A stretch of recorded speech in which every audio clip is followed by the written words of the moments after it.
하나님은 우리를 하나님의 자녀 삼으시고 우리가 하나님의 자녀답기를 원하셨습니다. 흠없는 하나님의 자녀가 되기를 원하고 어그러지고 거스른 세대 가운데서 세상의 빛들로 우리를 나타내는 것, 그것이 우리를 향한 하나님의 관심이었어요. 그렇다고 하면 우리가 살아야 될 삶은 분명합니다. 하나님의 자녀답게 살아야, 하나님의 자녀답게 살되 흠없는 하나님의 자녀답게 살아야, 흠없는 하나님의 자녀로 살아서 세상 가운데 빛으로 우리가 드러나야 하나님이 우리를 인하여 기뻐하신다는 거죠. 15절 말씀을 보면 너희가 흠이 없고 순전하여 어그러지고 거스르는 세대 가운데서 하나님의 흠없는 자녀로 세상에서 그들 가운데 빛들로 나타나야 된다. 그렇지 않으면 어떻게 되는가? 16절 이어지는 말씀을 보십시오.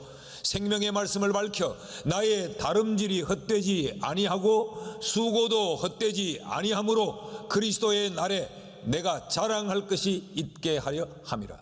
반드시 우리의 인생의 마침표가 찍히는 순간이 있는데, 그 마침표가 찍혀지는 그 순간은 내 인생의 다름질이 멈춰지는 순간이요, 내 인생의 다름질로 인한 수고가 맞춰지는 그 순간 아니겠습니까?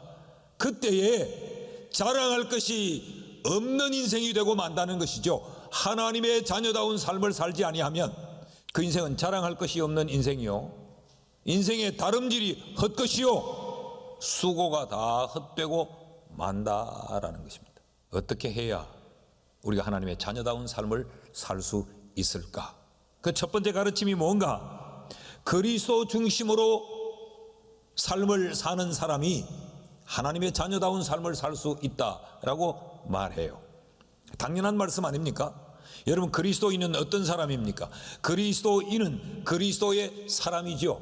예수에 의해 구원을 입고 예수에 의해 죄사함을 받고 예수의 십자가 죽음으로 말미암아 하나님의 자녀가 된 사람이 그리스도인이라면 그 그리스도인은 당연히 그의 삶의 중심을 예수 그리스도로 삼아야 하는 거죠. 먼저 바울 자신의 이야기를 합니다. 바울은 지금 어떤 형편에 있는가? 로마의 감옥에 갇혀 있지요. 그 감옥에 있으니까 바울 자신이 개척하고 세웠던 빌립보 교회의 사정이 대단히 궁금합니다. 그래서 디모데를 빌립보 교회로 파송을 합니다. 디모데야, 가서 빌립보 교회의 사정이 어떤지 좀 잘 살펴보고 오고, 아울러서 나도 옥중에서 잘 있다고 좀 전해주었으면 좋겠다. 그러면서 디모데를 보내요. 그런데 이 디모데를 보낼 때에 바울이 어떤 태도와 어떤 마음가짐으로 디모데를 보내는지를 주목해서 봐야 합니다. 19절 말씀을 보십시오. 내가 디모데를 속히 너희에게 보내기를 주 안에서 바람은 너희의 사정을 알므로 안위를 받으려 함이라. 디모데를 내가 빨리 보내어서 너희 사정이 어떤지를 알고 내가 안위를 받으려 한다 그랬어요. 자, 바울이 이런 원함을 가졌다는 말이죠. 바울이 이런 마음으로 지금 디모데를 보낸다는 말이죠. 그런데 이것이 단순히 바울 자신의 감정이나 바울 자신의 필요에 의해서 이런 소원을 갖는다고 말하지 않고 주 안에서 내가 이렇게 바라고 있다라고 말해요. 그러니까 지금 바울이 생각하고 바울이 결정하고 바울이 행동하는 이 중심이 뭐냐? 예수 그리스도가 중심이에요. 그러니까 바울은 철저하게 예수 그리스도를 주인 삼고 예수 그리스도가 중심이 된 삶을 살고 있다는 거예요. 이게 하나님의 자녀가 살아야 될 삶이라는 겁니다. 하나님의 자녀, 하나님이 기뻐할 수 있는 자녀는 어떤 사람이어야 되는가? 예수 그리스도를 중심 삼고 사는 사람. 나는 여러분이 이런 사람 되기를 주의 이름으로 축원합니다.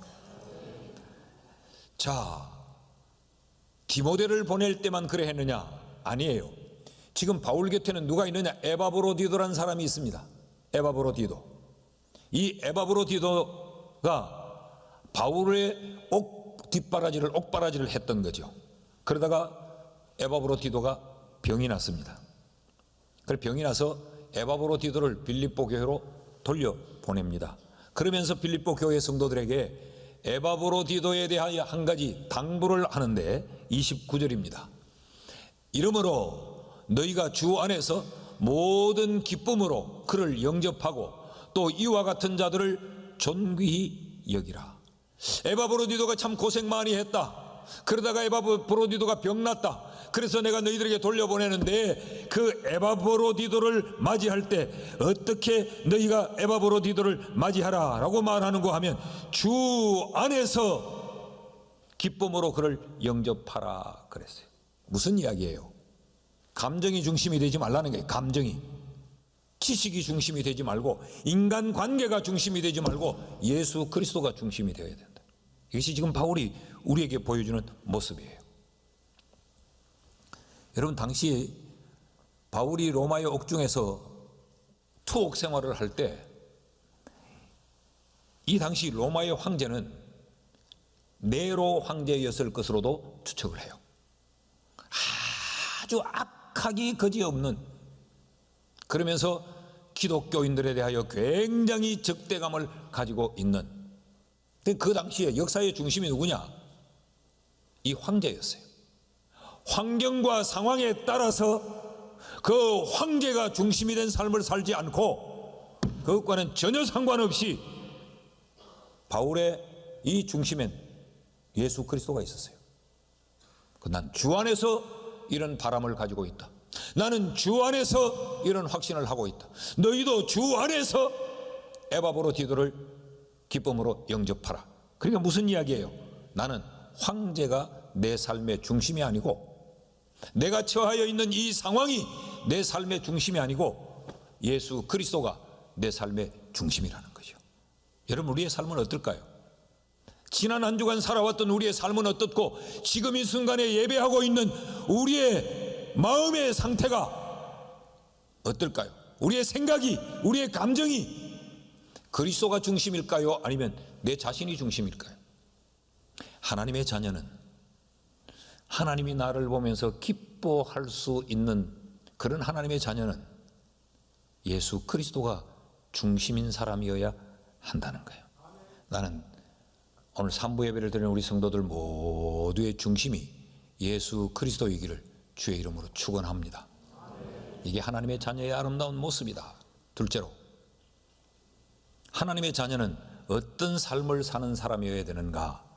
그리스도 중심의 삶을 사는 사람이어야 하면서 동시에 그리스도의 일이 중심되는 삶을 사는 사람이다. 그렇지 않습니까?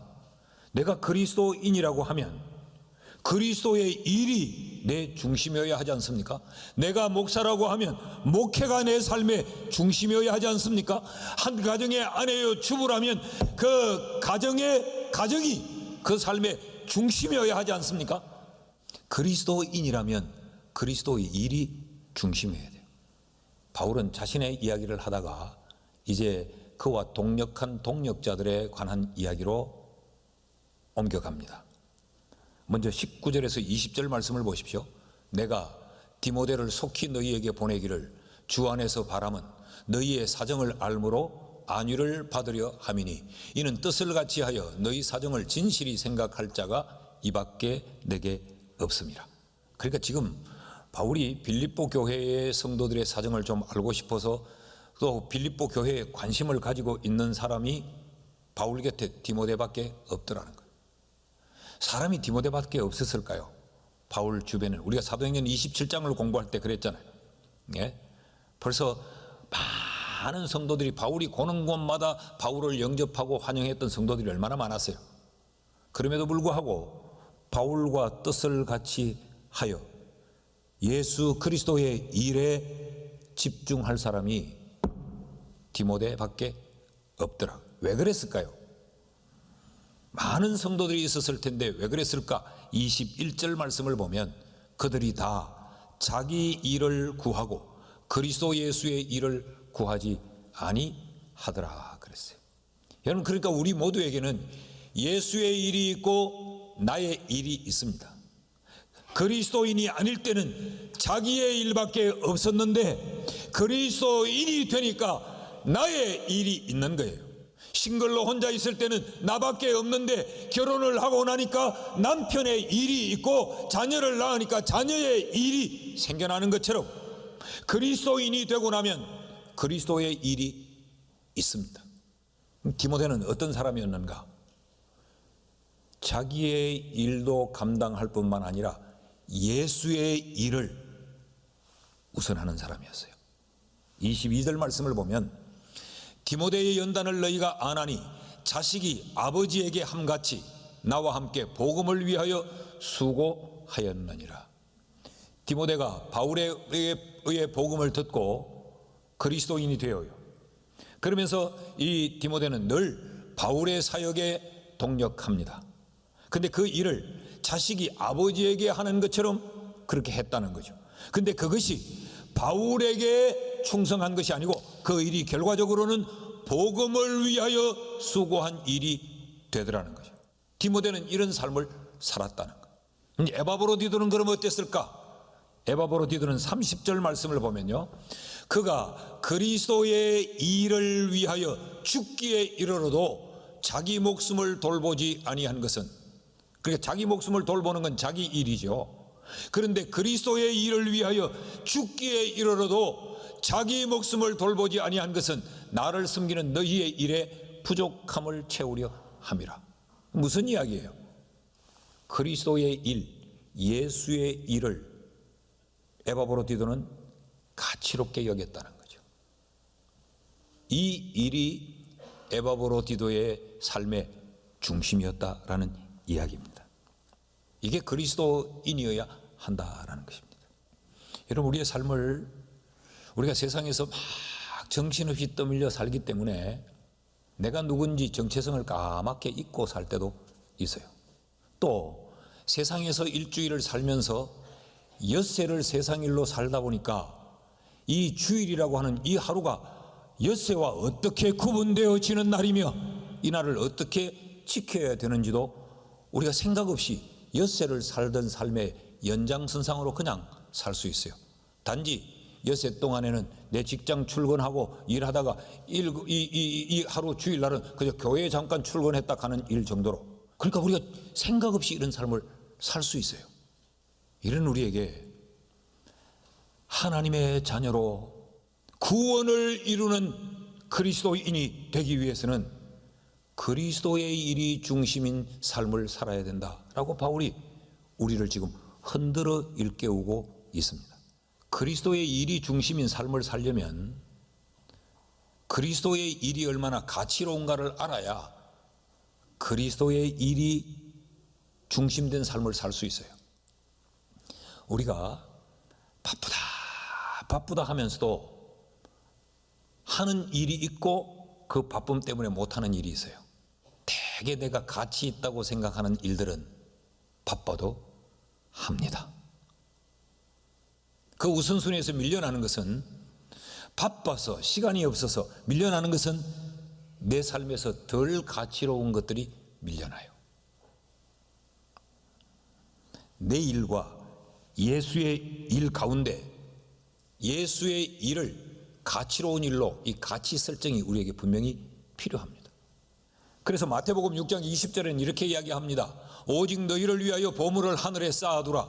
거기는 좀이나 동록이 해하지 못하며 도둑이 구멍을 뚫지도 못하고 도둑질도 못하느니라.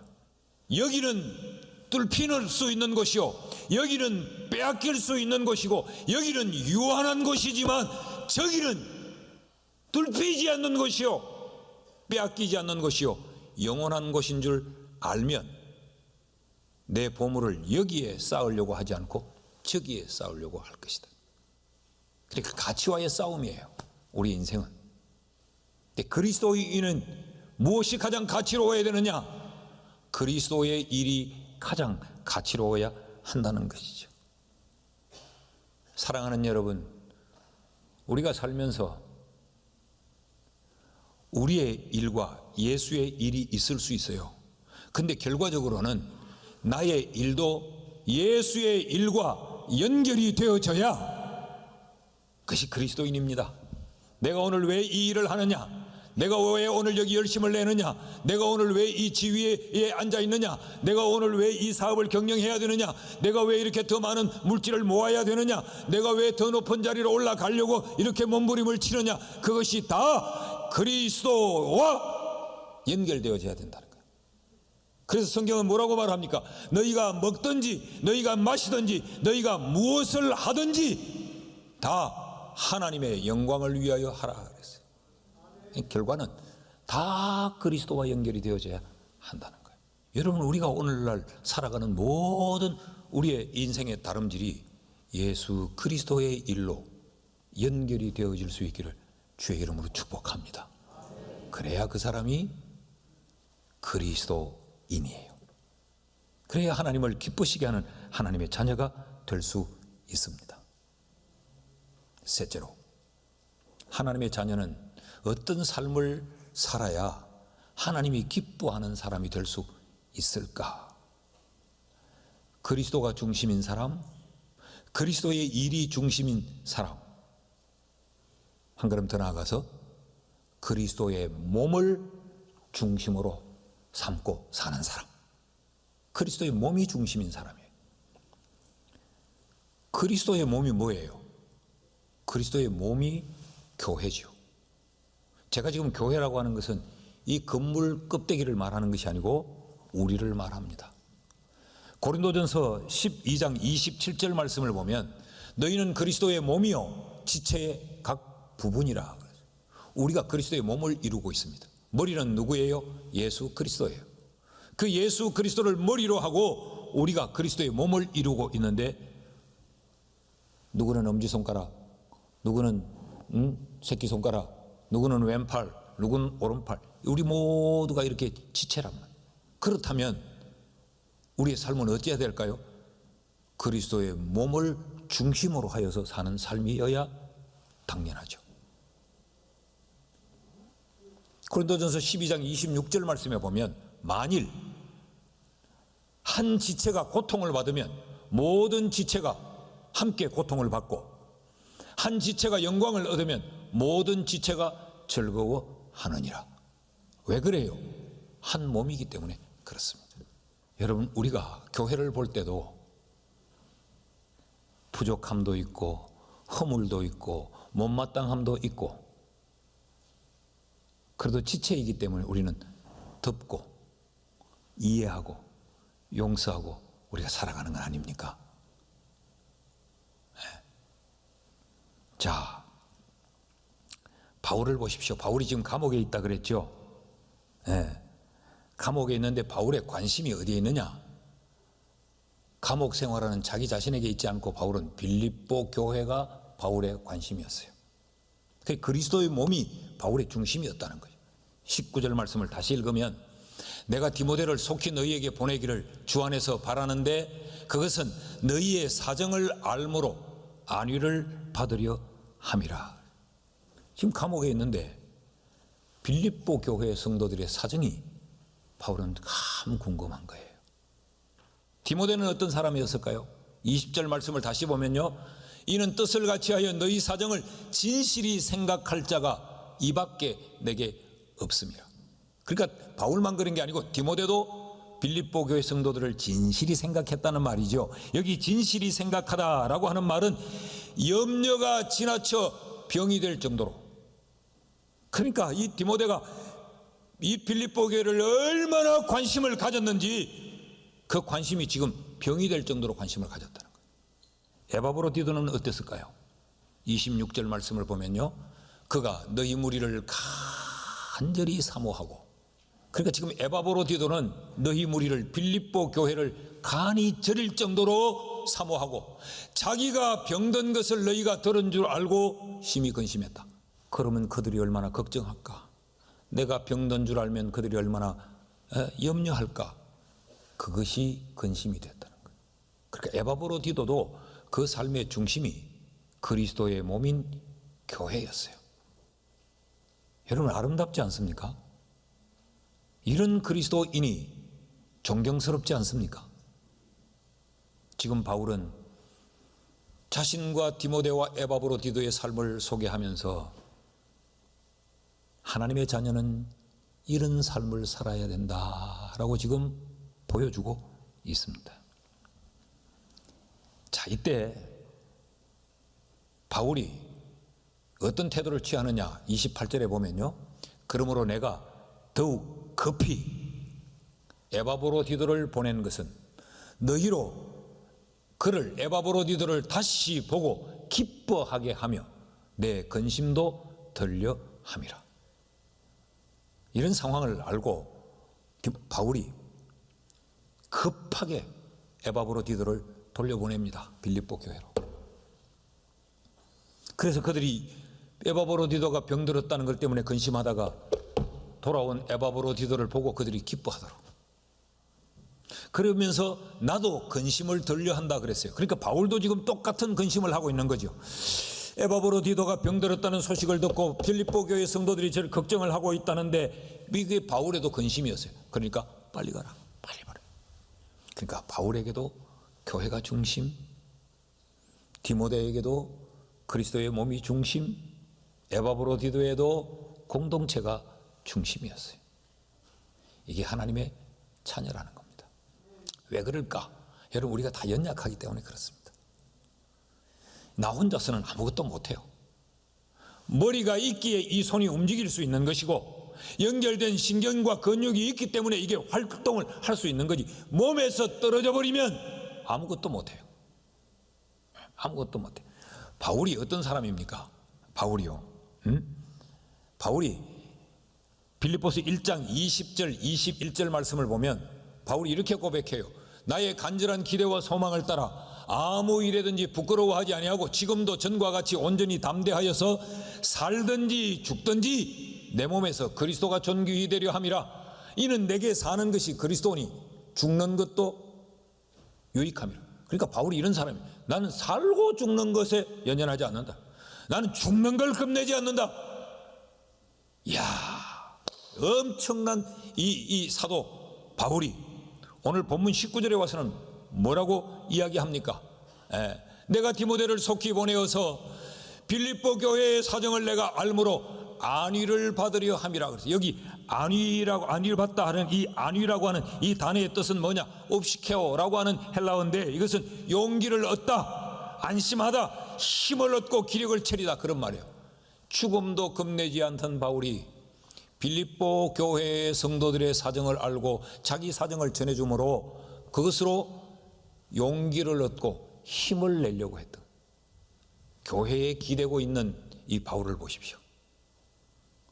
죽음을 두려워하지 않는 이 바울도 교회를 통하여 안위를 받으려고 했어요. 교회를 통하여 힘을 얻고 용기를 내려고 했어요. 이게 우리들입니다.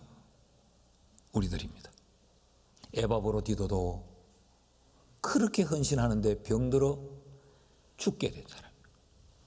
그래서 그는 성도들로부터 위로와 격려를 받아야 됐던 사람, 하나님의 긍휼함을 입어 그 질병에서 치료함을 받아야 될 사람이었어요. 2장 27절을 보면 그가 병들어 죽게 되었으나 하나님이 그를 긍휼히 여기셨고 그뿐 아니라 또 나를 긍휼히 여기사 내 근심 위에 근심을 면하게 하셨느니라. 하나님의 불쌍히 여김이 필요한 사람이 에바브로디도였고 바울도 하나님이 불쌍히 여겨줌이 필요한 존재가 바로 에바브로디도였다는 거죠.